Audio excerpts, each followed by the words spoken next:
So with regard to the Necromancer, with the new expansions Path of Fire, I have shifted my playstyle completely, and there are several reasons for that before we get onto the video itself. So the first one is that when I first started to play the Condition Scourge of the Necromancer, I have found that it is a very powerful class at first, because the reason for that is because you are now having the additional condition damage tabs. So previously, when I make my video, I have stated that you have two main condition damage tabs for the Necromancer. The first one is the bleeding and the second one is the poisons, or some of you prefer to call it venom. That's fine too. Now you also have the sub condition damage tab called the torment. So torment is a condition damage tab that allows you to inflict additional damage when you are having a moving target. So with the new expansions, they release the specializations of the Scourge, and the Scourge allowed you to have the torch as your offhand, and what it does is that it allows you, the specialization allows you to have additional specs that convert that will convert every time when you inflict the torment condition damage onto the enemy. You also inflict the burning condition damage onto that enemy as well. So as you can see, you will now have access to 4 main condition damage tabs: bleeding, poisons, venom, or whatever you want to call it, and torment, and now the burnings. Given that you also have the option to convert wounds on your enemies into condition damage, so this one has a lot of implications. In Worthy World, you also can convert your enemies wounds into condition damage, and that is tremendous amount of damage that you can deal. In PvP, I can see the implication that has, and I can see that in PvE it does have a lot of potential, and that's what I have been using for the past couple of months now. And I can tell you for the fact that I have been using Condition Scourge for all of my damage, for all of the high-end contents, from Rage to Fractal of the Mist to challenge modes, you name it, I use them all with my Condition Scourge. So the second point I'd like to bring onto this one as well is in regard to my playstyle. So I have now shifted my playstyle into 2 categories. The first one is damage and the second one is support. For the Necromancer, the damage style that I prefer to play is Condition Damage Scourge. I will be using Scourge as my predominant specialization. For support, I will be using my Reaper with the Blood Magic on top, and that's something that I will use going forward from now on. It is not about that I hate the Reaper. I mean, I do have a a love relationship with the Reaper, because I've been using that specialization for ever since Heart of Thorns released a year and a half ago or 2 years ago, can't remember. So I really do have a good opinion on to the Reaper. However, things change, and Condition Scourge is now more powerful in terms of the damage that you can inflict onto the target enemy, and that is the whole reason why I am now using predominantly Scourge for my damage dealing spec for my Necro. It's simple, right? It's common sense. Alright, so that is all I have to say in regard to the introductions, and let's move on to the specialization of the Scourge. Oh, and before I forget, this video has been split into 2 sections. The first one, I will be talking just for the Scourge, and in the second sections, I like to quickly brief to you what I am playing my Reaper. So, and I will also put out the link in the description on how I like to present my videos in regard to the Reaper as well, because frankly I have been doing a lot of videos about the Reapers, right? So there's no reason for me to go and talk about that once again, because it seemed like kind of redundant. So for that reason, my character portfolio for the Necromancer now, for this video I am just mainly be talking about the Scourge, and we quickly touch on the Reaper with the descriptions, and that has the links allow you to watch my comments on the Reaper a little bit more in depth. All right, so without further ado, let's just move on into the Scourge specialization.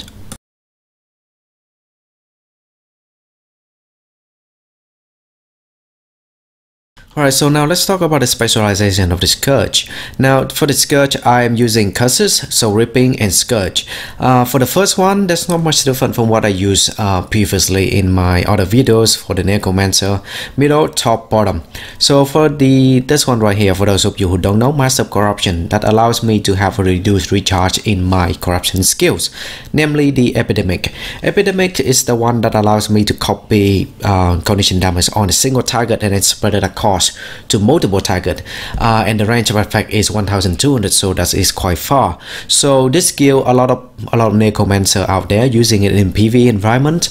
I know for the fact that some of them they use it in World War as well, and maybe in PvP, although I haven't been doing any PvP as of late, so I can't really vouch for that one, but I do know that a lot of people doing it for using this for PvE and World War.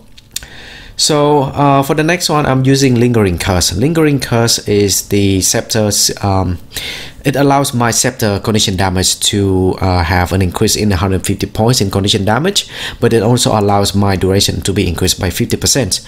So what exactly is condition durations? So to make it simple, imagine that you have a condition damage, a stack of condition damage on a single target. The longer the condition damage stays, the more damage it would do over time, and subsequently, it allows you to have more time for you to inflict more condition damage stacks on that target. So ideally, I would like to have 100% points in my 100% in my condition duration, so that it can double that amount of the durations of my condition damage stay on a single target. So now let's move on to the Soul Ripping. For the Soul Ripping, I'm using top, middle, and bottom. Shroud skill. The first skill of my Shroud will cause a vulnerability. Vulnerability is the condition damage. Condition tap, not condition damage. Condition tap that allows me to inflict additional damage onto the target enemy when they are vulnerable.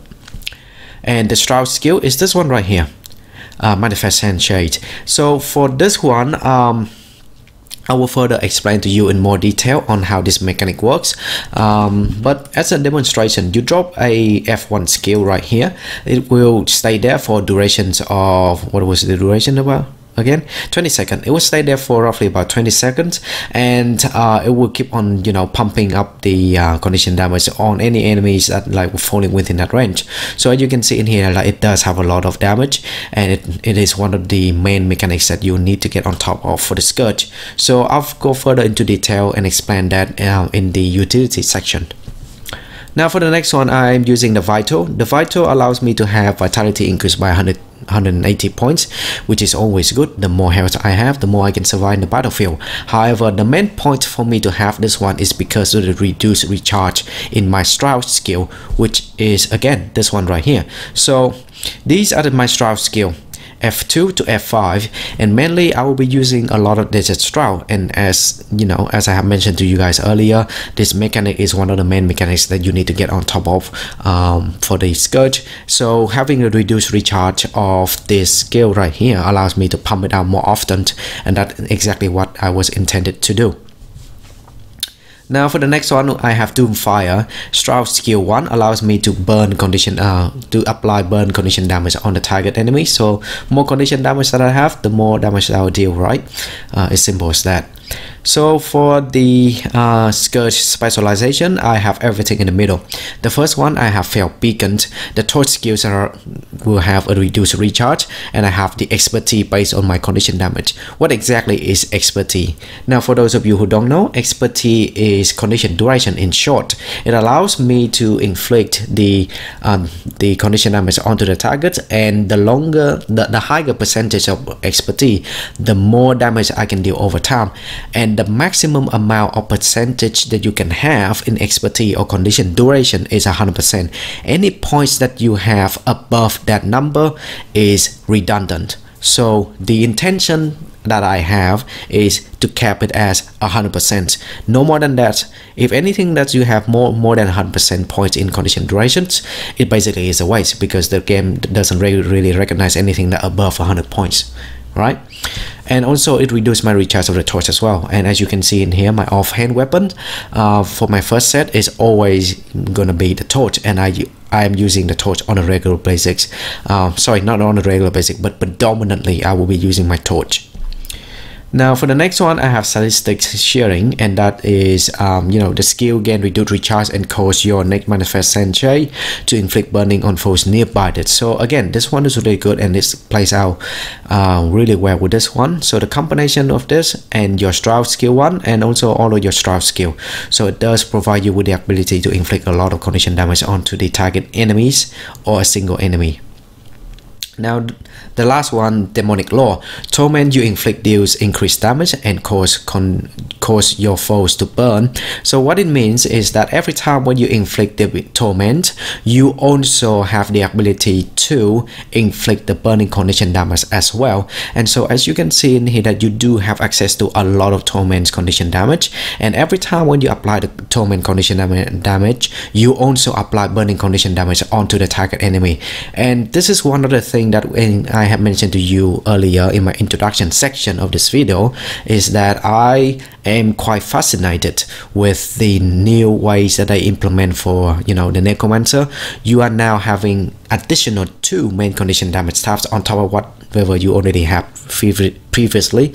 So bleeding is one of them, poison is another one of them, and now you have additional like torment as your main condition damage type, and along with the burning as well. So 4 condition damage types in total. So that really, to me, that makes the Necromancer is very good at applying almost all of the condition damage in the game. You do have access to fear, even though at the moment fear is considered to be a sub condition damage, not the main, a sub condition damage. So having 4 of them is almost like every single one of the condition damage types out there already, minus the confusion is tailored to the mesmer, not the necro. So yeah, you do have a lot of condition damage types, and I think it's a good thing. Alright, so that's it for the specialization. Now let's move on to the utility section.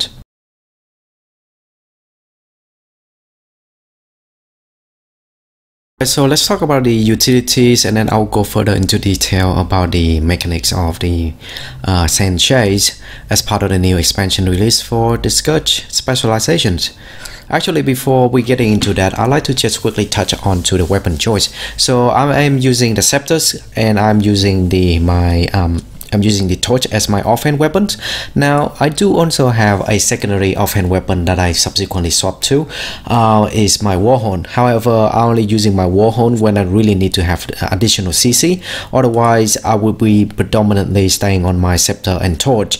And just an FYI, the torch does also have the ability to give you the CC skill as well. As you can see in the skill 5, you have the knockdown of 2 seconds. So yeah, as you can see in here, that I don't really need to use I don't really need to use my warhorn unless I really need to have additional CC on top of whatever I already have. So that's just a little bit of a quick touch on my scepter choice, scepter, torch, and warhorn choice, before moving on to the utility.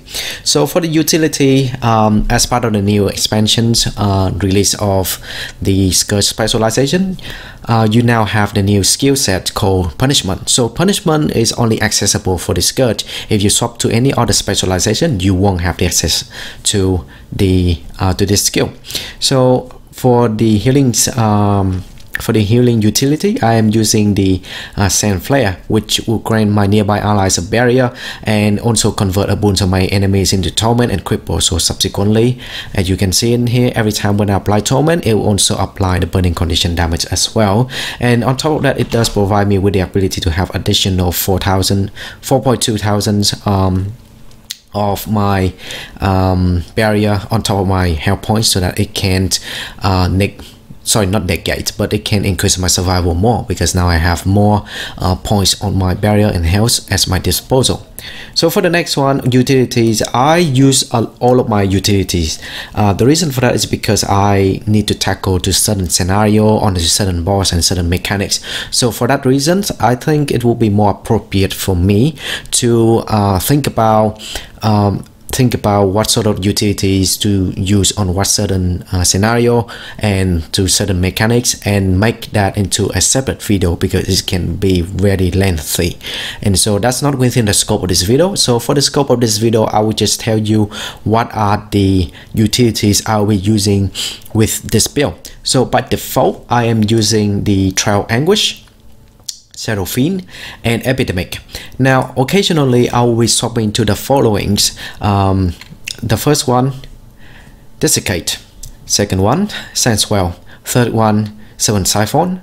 The next one, what is it? The fifth one? Yeah, the fifth one. Corrosive Poison Cloud.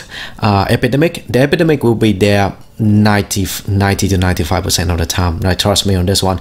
There's only special circumstance that I will swap to other utility skill, but most of the time I will be staying on my Epidemic. And Blood is Power, you know, like I said, occasionally I will swap it to Blood is Power, because I don't really feel the need for me to use the Might anymore, given the fact that nowadays I also have, you know, drawing the boons from my enemies, but I also inflicting condition damage on them. So this one is an AoE, whereas that one is a single target, and this is something I would prefer more, because not only that I can gain additional healing point, but I can also apply might to myself and my allies as well. So I could say, okay, let me rephrase, like it's subjective. So this one is more a single target, this one is more like when you're playing with a group, so take your pick. And then the next one, I'm having the Signal of the Undeath. So occasionally if I see that my team needs to have this one so that I can revise my people in the die situation, then I will have this one. Other than that, I don't.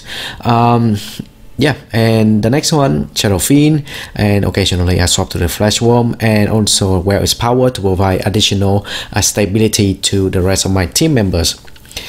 So let's talk about my current setup. So for this one, Trail Anguish, the reason why I have this one is because, as you can see in here, that this one is Wing 5 of the raids, and I am currently progressing into fighting the final boss of the Wing 5, Doom. So I can tell you for the fact that a lot of raids, a lot of high-end contents like raids, Fractal of the Mist, tier 4, so you name it, from 75 to like 100 level, you do need to have stability on certain mechanics, and the mechanics will force you to be disabled for a period of time.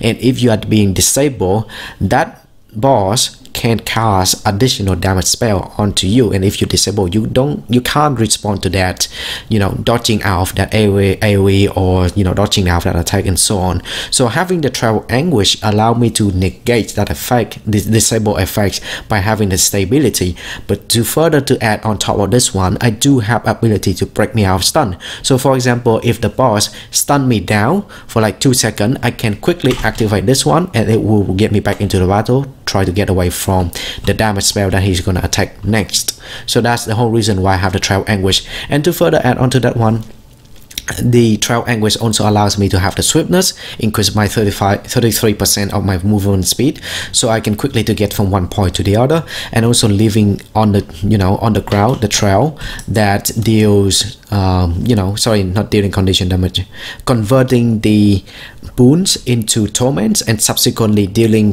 burning condition damage on top of whatever I already have. So, you know, it has a lot of applications, and so it is one of the main utilities that I use on a regular basis. And the next utility that I use is Shadow Fiend. Now this one I also, you know, swap in onto the other ones at my disposal. The reason why I have this one as default is because I like to have a little bit more survival, you know, when I'm in the battlefield. So for example, this one does cause a blindness, and blindness is causing the attacks to be missed from melee attacks, and any physical attack that inflicted on me, that will be missed because of this condition right here. However, you have to be aware that some of the target enemies, they might be immune to this blindness. So it is, you know, it is there, but don't always rely on that one. And also the Shadow Fiend also has the ability to attack multiple foes as well, so that's allowing me to, you know, AoE onto certain areas that can, the more I kills, in the meta events, I have mentioned this a couple of times, the more I kill in the meta events, the more loot that I will receive at the end of the day, and that's something that I prefer. But like I said, I also swap to the other, you know, other utilities when I feel the need to. So for example, Serpent Siphon or Sand Swell, or maybe even Desiccate. So, and also like poison, you know, corrosive poison cloud. So it's subjective and it depends on the situation. Now for the last one, again, like I said earlier, that Epidemic is one of my main skills that I will be having on the regular basics, almost like 90 to 95%. But if I am facing a single target that doesn't have any minions coming up, or you know, not having a lot of mobs around, so I don't see the point for me to actually use Epidemic. Instead, I'll be swapping it to something else that I can use on a single target. So for example, Servant, or maybe even I can go with the Desiccated, or maybe corrosive poison cloud. So as you can see, let me reiterate, I am using all of my utilities for my Necromancer to tackle certain mechanics or certain events. So yeah, so keep that in mind. Be flexible. That's what I'm trying to you know, trying to say. Don't just rely on this default functions that I have right here. Be flexible, know the mechanics and know the boss behavior, and then after that you can use these to your advantage. Now for the last one, I am using the Elite. Again, this one I also swap between the Plague Lance and also the Summon Flesh Golem on a regular basis. Flesh Golem is when I need additional CC, and Plague Lance is when I need to add additional condition damage onto the target enemies, because this one has a radius of 240 points, so I can deal you know, all of these. As you can see, how many do I have? 1 2 3 4 5 6 7 8 9 10 with additional poison on top. So I have 10 condition top and a lot of condition damage tops. So as you can see in here, this one plays out really well when you need to deal, you know, additional damage. Let me just show you how wide it is. Yeah, so it's really wide. And so if I need additional damage, I use this one. If I need to have additional CC, then I will use my Flesh Golem. All right, let's talk about the Sand Shade mechanic. This one, let me just say something first before we get started. I have mentioned this mechanic, sorry, not the mechanic, but the term static in one of my previous videos, build guys, in particular the Condition Revenant. So the term static is what I call to describe a certain boss or certain target that is not moving. They're standing on one spot, they lack of movement. That's what I call static. They're just standing still, not doing, you know, not moving around. And so this mechanic right here, Manifest Sand Shade, is more powerful against that sort of targets compared to the target that are moving around a lot. So let me just say that again. Static is the term that I describe to certain targets that are standing still or lack of movement. Flexible or moving is the term that I use on targets that I keep on moving around, so they are not stationed.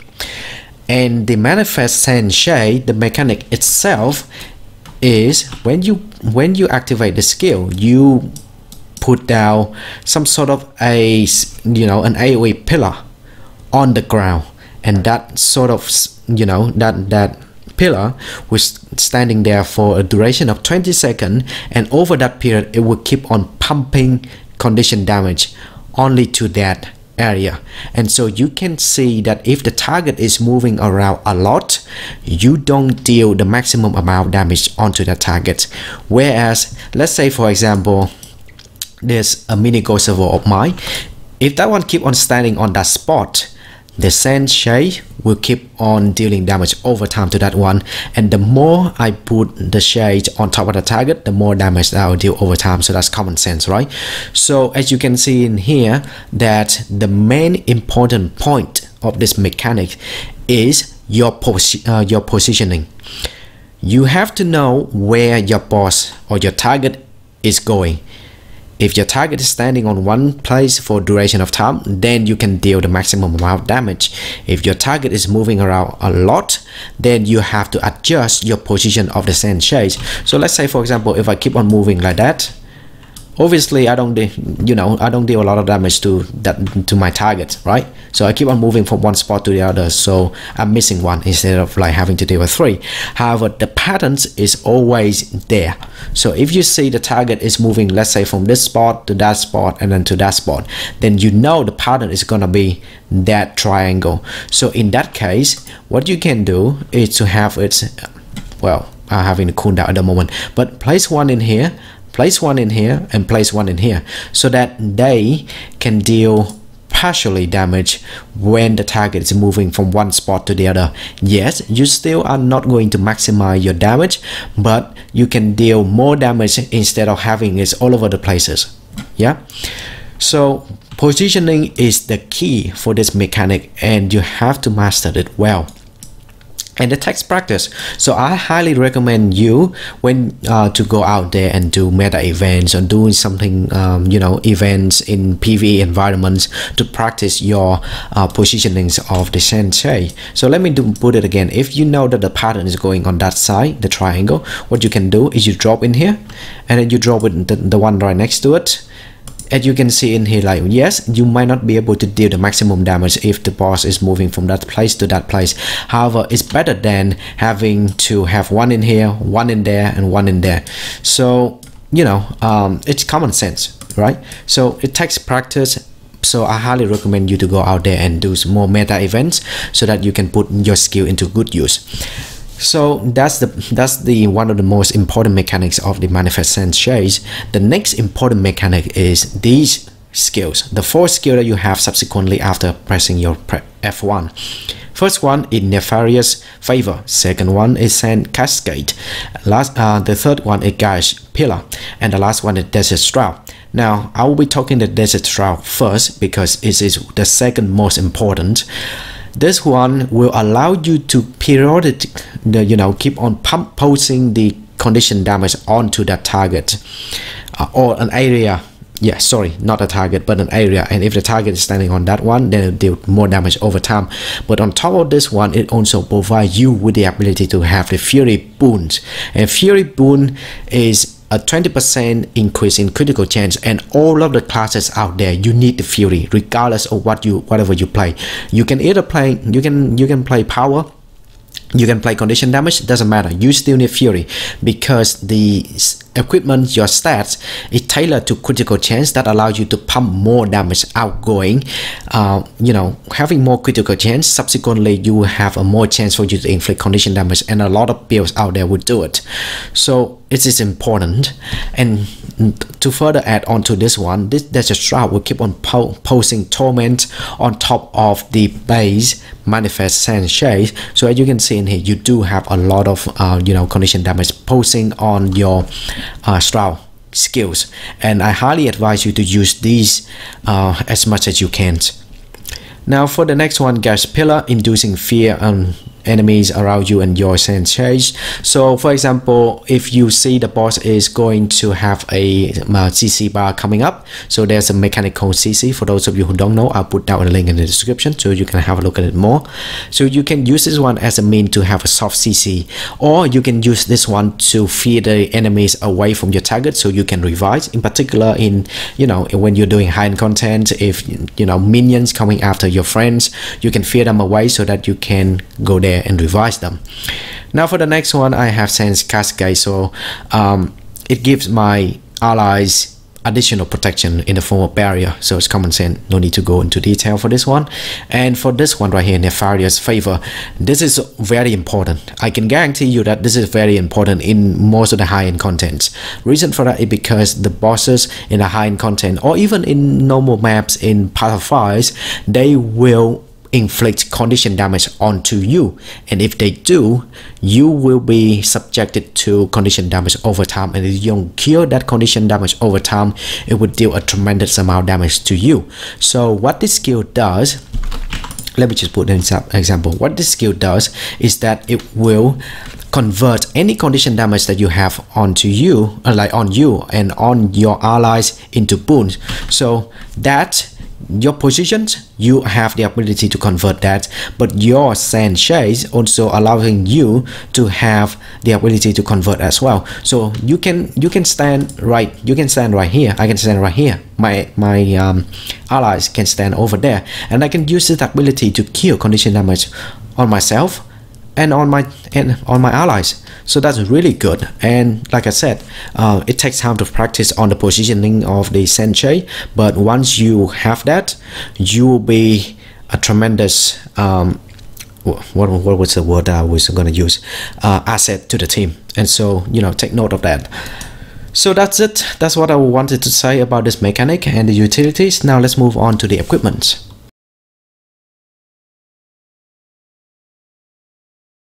Now, for those of you who have been watching my video for quite some time now, this is going to be boring for you. I'm still using full vipers for everything, from weapons to accessory to equipments and shit and whatnot, you name it. So, as for the weapons, I am using the Superior Sigil of Malice and Superior Sigil of Geomancy. For Superior Sigil of Malice, I am placing it on my scepter because scepter is my predominant main weapon. And offhand, I use torch and warhorn, so I will be using Geomancy on each of them. However, recently I have been reconsidering to use the Superior Sigil of busting. That will allow me to have a 6% increase in my condition damage. And so, given that at the time of me filming this one, I have not used the Superior Sigil of Busting, but that is something that I will replace one of my Superior Sigil of Geomancy. Namely, I will replace that one with my Superior Sigil of Geomancy that I have placed on my torch. So that is something that I am going to do after making this video, of course. So aside from that, for my equipments and trinkets, accessories, I'm still using vipers. Now for the rune, I am previously I was using the Superior Rune of Berserker, which allows me to have power, precision, condition damage, and additional expertise on top from having my equipments with the viper stats. However, ever since the Pathify expansion release, I have swapped my weapons and my equipment onto the Superior Rune of Renegade. From the very start, I have swapped it onto my Rune of Renegade. Reason for that is because, let me just read off the stats for you. Superior Rune of Renegade. The first rune, you have 25 points in your condition damage. 2 runes, you have 35 extra points in your ferocity. Ferocity is ferocity is for critical damage. At 3 runes, you have 50 points in condi damage. At 4 runes, you have 65 in your ferocity. At 5 runes, you have 100 in condi damage. And at 6 runes, you have 7% increase in your condition damage. That is significant, and that's the whole reason why from the very first day that I got my Pathify, and when the Pathify gone up, I swapped all my Superior Rune of Berserker to the Superior Rune of Renegade. However, for those of you who still have your Superior Rune of Berserker, my recommendation is this: keep using your Berserker for the time being, and then later on you can swap to the Rune of Renegade when you feel the need to. And the reason for me to be saying that is because, like, think about it, you have already spent a lot of money in resources and effort into your Ascended Vipers and also onto your Rune. So give it for the time being, and until you can make the full transition into the Superior Rune of Renegade. There's nothing wrong with that in my personal opinion. And the damage, yes, you will deal a little bit less damage, but that is still manageable. So that is my recommendations, and that's something that, you know, it's just my personal view. You are free to do whatever you wish for, right? So let me just summarize on my equipments and rune that I'm using. For the sigils, I am using the Malice, and the superior sigil of Geomancy, with the option to go for the superior sigil of bursting. For the rune on my armors, I am using the rune of Renegade. But if you already have all the runes, so for example the Berserker or the Venom, in that case use those. Nothing wrong with that. You will deal less damage, of course, but for the time being, until you can swap to Rune of Renegade, keep using those. Now, for those of you who don't have the budget to go for these high-end gears, then I highly recommend for you to go with the following options. For the equipment, trinkets, weapons, go for Rampagers. Rampagers is the stats that consists of power, precisions, and condition damage.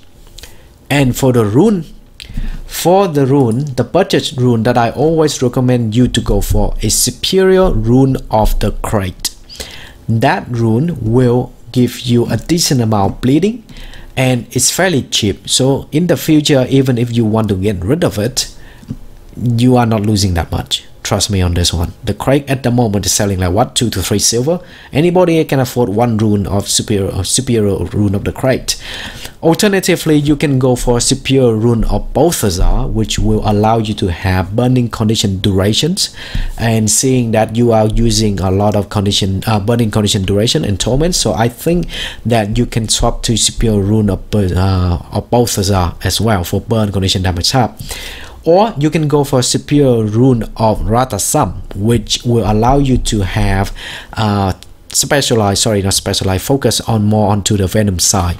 So for the 3 runes, purchased runes, the Krait is more into bleeding, Rata is more into Venom, which is poison, and the rune of Balthazar, which is more into burning. You have the option to select which one of them. So take your pick. And for the weapons, still the same Rampagers stats, but for the sigils, these are the following that I would highly recommend you to go for if you're on the budget. The first one is no doubt Sigil of Agony. The second one is the Sigil of Venom, which is allow you to increase the poison. First one increase your bleeding durations. Last one Smoldering, but I would not really into the Smoldering because I look at the price is roughly about 1 gold. But if you want something, some other ones that are cheap, go for Agony and Venom, and they costing about like what, 10 silver at the moment, if I remember correctly, or maybe a little bit less than that, or maybe even below that. I don't know. Check the market, see what are the price. But for my memories, those two are quite cheap. So the other option is also the superior sigil of Earth, that allows you to have 60% chance to inflict bleeding on critical hit, and superior sigil of Geomancy. Whenever you swap, you can deal damage to your nearby foes. Or you can also consider to have the superior sigil of Fire, so that you can inflict the AoE flame blast onto nearby enemies as well.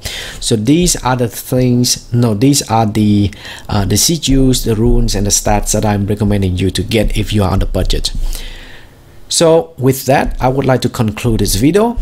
And if you have any question, feel free to leave the comment on down in the comment section below, and I will try to respond to you as fast as possible. All right, see you later.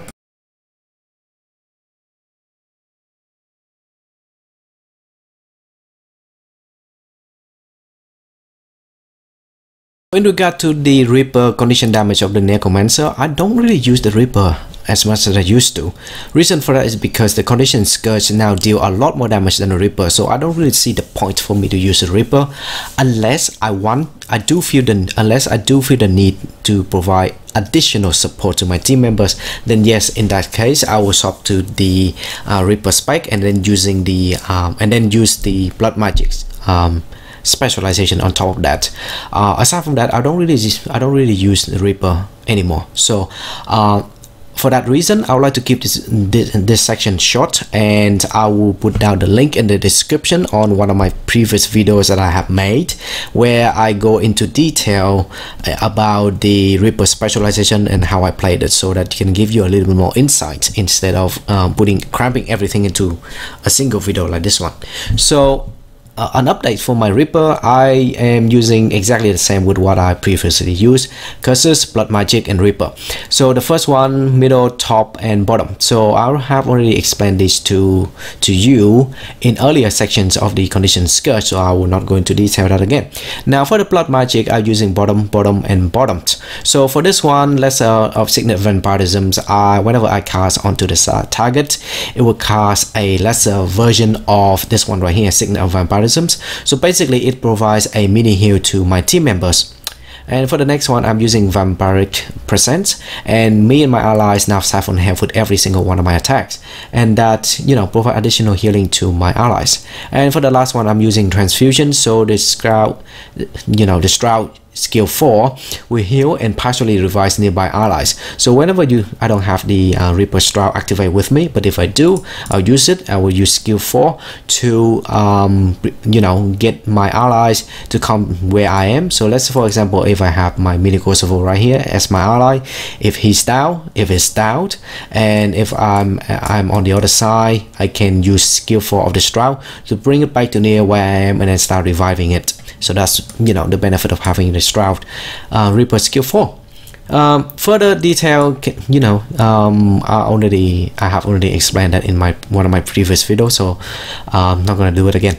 So for the Reaper specs, I'm using middle, bottom, and middle. So for this one, it's a combination. So whenever you're inflicting the Geo, so this one right here, Geo deals damage over time in the form of bleeding, and then this one you have critical hits against Geo foes, cause an explosion, and that Geos adjacent foes. So that is a combination that provides you with additional bleeding damage in the form of Geo.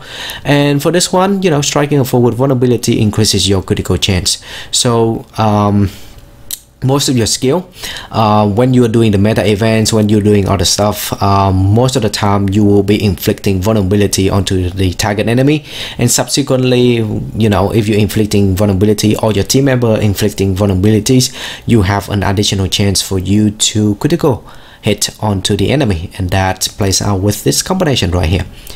So that is all I have to say about my my way of playing Reapers going forward. If you would like to know more about Reaper, feel free to check out my comments, sorry, not my comments, the link down in the comment section below. No, sorry, not the comment, description below, and that will link you to a video that I have made where I go in depth into explaining different skills of the Reaper. Alright, so that's pretty much it. I will see you later.